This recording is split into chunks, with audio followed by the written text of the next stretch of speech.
اس video میں ہم میفسٹوفیلس کے کریکٹر سے متعلق ڈیٹیل سٹڈی کریں گے. اس کے رول کو ڈاکٹر فوسٹس میں کیسے پورٹرے کیا گیا ہے اس چیز کو ہم دیکھیں گے. کرسٹوفر مارلو کے تمام ٹریجڈیز میں ایک چیز کامن ہے کہ اس کا ٹریجک ہیرو دوسرے تمام مائنر کریکٹرز کو ڈومینیٹ کرتا ہے، یا دوسرے الفاظ میں ہم یوں کہہ سکتے ہیں کہ دوسرے تمام مائنر کریکٹرز اس ایک ہیرو کو سپورٹ کرتے ہیں اور وہ پورا پلے ایک سنگل مین پلے معلوم ہوتا ہے. کرسٹوفر مارلو کے پلیز میں کریکٹرز تو کافی ہوتے ہیں، لیکن جس کریکٹر کو سب سے زیادہ اچھے سے پورٹرے کیا جاتا ہے، جس پہ زیادہ کنسنٹریشن کی جاتی ہے، وہ صرف اس کا پروٹیگنسٹ ہی ہوتا ہے. اس حوالے سے رونلڈ ایم فرائی کہتے ہیں کہ مارلو کے پلیز میں سٹوری کا کوئی ایسا پوائنٹ نہیں ہوتا جب سٹوری مین کریکٹر پر ڈیپینڈنٹ نہ ہو، جیسا کہ ڈاکٹر فوسٹس میں تمام پلے فوسٹس کی باتوں، فوسٹس کی تھنکنگ، فوسٹس کی فیلنگز وغیرہ کے گرد ہی گھومتا ہے. اس کے بعد نیکسٹ پوائنٹ ہے میفسٹوفیلس اوریجنل ٹریٹمنٹ، یعنی کرسٹوفر مارلو نے میفسٹوفیلس کے کریکٹر کو کیا ویلیو دی ہے، کس طرح پورٹرے کیا ہے. اگر ہم کرسٹوفر مارلو کے پلیز کے مائنر کریکٹرز کے حوالے سے بات کریں تو میفسٹوفیلس ایک ایسا کریکٹر ہے جس کو مارلو نے نسبتاً زیادہ اہمیت دی ہے، اور ڈاکٹر فوسٹس پلے میں بھی فوسٹس کے بعد سب سے زیادہ ویلیو میفسٹوفیلس ہی کے کریکٹر کو دی گئی ہے. میفسٹوفیلس کا کریکٹر اور بھی لٹریری رائٹنگز میں یوز کیا گیا ہے، لیکن کرسٹوفر مارلو نے اس کو ایک الگ انداز سے پورٹرے کیا ہے. ڈاکٹر فوسٹس میں میفسٹوفیلس کا کریکٹر ایک سمبولک فگر کی طرح ہے جو ڈرامیٹک سگنیفیکنس رکھتی ہے. پلے کے آغاز سے جب ڈاکٹر فوسٹس کرسچینٹی کے خلاف کام کرتا ہے تب سے میفسٹوفیلس اس کے ساتھ تھا، اور پلے کے اختتام یعنی ڈاکٹر فوسٹس کی ٹریجک ڈیتھ تک میفسٹوفیلس موجود رہتا ہے. اور یہ بھی مانا جاتا ہے کہ پلے میں ڈاکٹر فوسٹس کے عروج و زوال کا سبب اور ساتھی میفسٹوفیلس ہی ہے. اب ہم میفسٹوفیلس کے کریکٹر کے کچھ سمبولک اسپیکٹس کو دیکھ لیتے ہیں. اس پلے میں یہ دکھایا گیا ہے کہ میفسٹوفیلس جہنم کے شہزادے لوسیفر کا ماتحت ہے، اور جب شیطان نے خدا کے خلاف بغاوت کی تب وہ بھی شیطان کا ساتھی تھا، اور خدا نے شیطان کے ساتھ ہی اس کو جہنم میں پھینک دیا. میفسٹوفیلس اس پلے میں ایک ویلینس کریکٹر ہے، لیکن اس کے ساتھ ساتھ کرسٹوفر مارلو نے اس میں کچھ ایسے فیچرز بھی شو کیے ہیں جو کہ دوسرے ڈیولز میں عام طور پر نہیں ہوتے. جیسے کہ میفسٹوفیلس فوسٹس کے سامنے یہ چیز تسلیم کرتا ہے کہ جہنم کے عذاب، جنت کا چھن جانا اور خدا کی رحمت سے محروم ہو جانا، یہ وہ تمام چیزیں ہیں جو ہمیشہ کے لیے اس کو تکلیف اور پریشانی میں رکھتی ہیں. بے شک تمام برائی کے کاموں میں فوسٹس کا ساتھی اور مددگار میفسٹوفیلس ہی تھا، لیکن اس کے باوجود ہم میفسٹوفیلس کو فوسٹس کے زوال کا مجرم ثابت نہیں کر سکتے، کیونکہ وہ فوسٹس ہی تھا جس نے خدا کو ناراض کیا، وہ فوسٹس ہی تھا جس نے روحوں کو بلایا، وہ فوسٹس ہی تھا جس نے میفسٹوفیلس کو بلایا اور اسے حکم دیا، جس کے بعد میفسٹوفیلس نے اس کو اپنی سپیچ کے ذریعے کنونس کیا کہ وہ شیطان سے معاہدہ کر لے. اس چیز سے یہ ثابت ہوتا ہے کہ ایول یعنی برائی در حقیقت فوسٹس کے اندر ہی موجود تھی. تو ہم یہ بھی کہہ سکتے ہیں کہ میفسٹوفیلس نے تو صرف فوسٹس کے اندر موجود ایول کی ریپریزنٹیشن کی، یعنی میفسٹوفیلس فوسٹس کے اندر موجود ایول کی سمبولک ریپریزنٹیشن تھا. ایکٹ 1 سین 3 میں ہمیں میفسٹوفیلس ڈرامیٹک آئرنی کی سمبولک ریپریزنٹیشن کرتے ہوئے نظر آتا ہے. اس سین میں وہ فوسٹس کو کہتا ہے کہ وہ لوگ جو خدا کے بتائے ہوئے راستے سے ہٹ جاتے ہیں ان کے لیے خدا نے ایک خطرناک عذاب تیار کر رکھا ہے.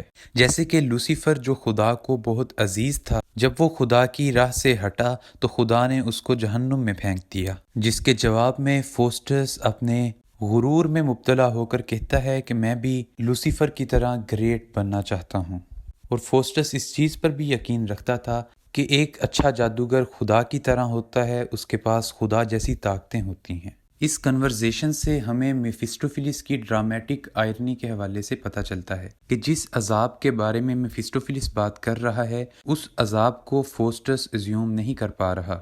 اب ہم میفسٹوفیلس کی ڈرامیٹک سگنیفیکنس کے بارے میں بات کرتے ہیں کہ ڈرامہ میں میفسٹوفیلس کا رول کتنا امپورٹنٹ تھا، کتنا اہم تھا. مارلو کے دوسرے پلیز میں مائنر کریکٹرز کو اتنی امپورٹنس نہیں دی جاتی جتنی ڈاکٹر فوسٹس میں میفیسٹوفیلس کو دی گئی ہے۔ میفیسٹوفیلس کا کریکٹر ایک ویلنس کریکٹر ہے، لیکن یہ بات بھی ذہن میں رکھنا ضروری ہے کہ فوسٹس کی ڈیتھ کی وجہ فوسٹس کا اپنا ڈیسیژن بنا۔ میفیسٹوفیلس تو صرف وہ کریکٹر تھا جس نے فوسٹس کا ہمیشہ رہنے والے عذاب کی طرف راستہ ہموار کیا۔ دی پلے ڈاکٹر فوسٹس میں میفیسٹوفیلس وہ کریکٹر تھا جس نے ڈاکٹر فوسٹس کے کریکٹر کی ڈیولپمنٹ میں سب سے زیادہ اہم کردار ادا کیا۔ پلے کے زیادہ تر حصے میں میفیسٹوفیلس ڈاکٹر فوسٹس کے ساتھی کے طور پر دکھایا گیا ہے۔ اس کے بعد سگنیفیکنس آف کنٹریکٹ کا پوائنٹ موجود ہے، یعنی شیطان کے ساتھ جو ڈاکٹر فوسٹس نے کنٹریکٹ کیا اس میں میفیسٹوفیلس کا کیا رول تھا۔ جب فوسٹس نے یہ ارادہ کر لیا کہ وہ شیطان کا غلام بن جائے گا اور اس کے بدلے 24 سالہ زندگی عیش آرام سکون اور طاقت کے ساتھ گزارے گا، تو اس وقت میفیسٹوفیلس وہ کریکٹر تھا جس نے اس تمام کنٹریکٹ کو ایگزیکیوٹ کروایا تھا، اور جب اس کنٹریکٹ کے دوران فوسٹس کا خون جم گیا تھا تو وہ میفیسٹوفیلس ہی تھا جس نے کوئلوں کے ذریعے اس خون کو پگھلایا اور کنٹریکٹ سائن کروایا۔ یہ وہی کنٹریکٹ تھا جس کے ذریعے میفیسٹوفیلس نے فوسٹس کا راستہ جہنم کی طرف ہموار کیا، اور اس کنٹریکٹ کے بعد میفیسٹوفیلس اور ڈاکٹر فوسٹس کے درمیان ایک قریبی رشتہ قائم ہوا جو کہ فوسٹس کی ڈیتھ تک چلتا رہا۔ اب اس کے بعد کننگ اینڈ آرٹفل میفیسٹوفیلس کے بارے میں بات کی جا رہی ہے، یعنی اس پلے میں میفیسٹوفیلس نے کس طرح ٹرکس پلے کی ہیں، کس طرح چلاکی سے ڈاکٹر فوسٹس کے ساتھ پیش آیا ہے۔ اگر ہم اس پلے میں ڈاکٹر فوسٹس اور میفیسٹوفیلس کا ریلیشن شپ دیکھیں تو ہمیں نظر آتا ہے کہ میفیسٹوفیلس ڈاکٹر فوسٹس سے دو طریقوں سے اس پلے میں پیش آتا رہا ہے۔ پہلا طریقہ تو یہ تھا کہ وہ ایک فرما بردار غلام کی طرح ڈاکٹر فوسٹس سے پیش آتا تھا۔ جب تک ڈاکٹر فوسٹس اپنے کنٹریکٹ پر، اپنے معاہدے پر قائم رہتا ہے تو میفیسٹوفیلس ڈاکٹر فوسٹس کو مختلف طرح کے نالجز کے بارے میں بھی بتاتا ہے، سکھاتا ہے، اس کو ہوائی سفر بھی کرواتا ہے، لیکن ایسے سوالات جو فوسٹس کو اچھائی کی طرف لے کر جا سکتے تھے ان سوالوں کو میفیسٹوفیلس بہت چلاکی سے ٹال دیتا ہے اور ان کا جواب نہیں دیتا۔ جیسے جب ڈاکٹر فوسٹس میفیسٹوفیلس کو کہتا ہے کہ بتاؤ یہ دنیا کس نے بنائی ہے، تو میفیسٹوفیلس اس کا جواب نہیں دیتا۔ اسی طرح وہ میفیسٹوفیلس سے اس چیز کی خواہش کرتا ہے کہ میں شادی کرنا چاہتا ہوں، تو میفیسٹوفیلس ڈاکٹر فوسٹس کا یہ کام نہیں کرتا، لیکن جب ہیلن کو بلانے کی بات آتی ہے تو میفیسٹوفیلس ڈاکٹر فوسٹس کی بات مانتا ہے۔ یہ میفیسٹوفیلس کا ایک روپ تھا۔ میفیسٹوفیلس اپنا دوسرا روپ تب دکھاتا ہے جب ڈاکٹر فوسٹس خدا سے معافی مانگنے کی کوشش کرتا ہے تو میفیسٹوفیلس ایک ظالم آقا کی طرح ڈاکٹر فوسٹس کو معافی مانگنے سے روکتا ہے، اور اسی طرح جب آخری سین میں فوسٹس کی روح کو شیطان لینے آتے ہیں تو ان شیطانوں میں بھی میفیسٹوفیلس شامل تھا، اور وہ فوسٹس کی روح کو اس کے جسم سے کھینچ لیتا ہے۔